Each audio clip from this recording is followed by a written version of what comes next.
Before you create the account for Zoom, you will need to install the app from App Store. Check the description if you wish to see the video on how to install Zoom app on iPhone.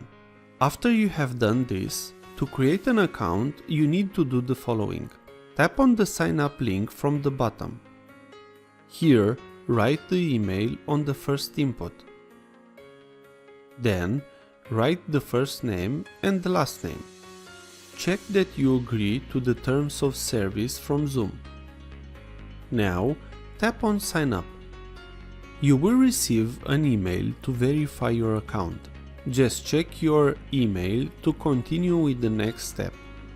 I will go to the Gmail app on the phone.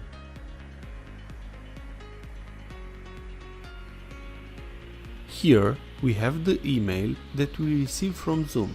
Tap on it. Now tap on Activate Account. On this page, if this pop-up appears, just tap on Agree and Proceed. Now tap Close. You can change your name here if you want. Also, just create a password for your new account. Just write the password and the confirm password. I will skip this part for you not to see my password. Now tap on Continue.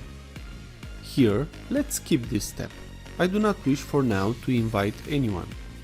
Your new account is ready. Let's get back to the app so we can log in. Tap on Sign In. Here, write your email and password and hit Sign In.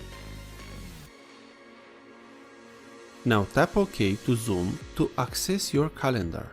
This is very useful as Zoom can add reminders to your scheduled meetings.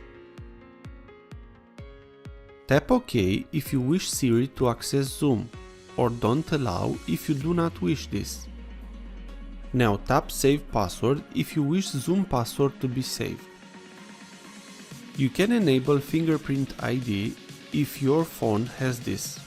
I will tap OK. Your new account is ready to be used. If this was useful, please like, share and subscribe. Also, if you have any questions, please ask them on the comments area below.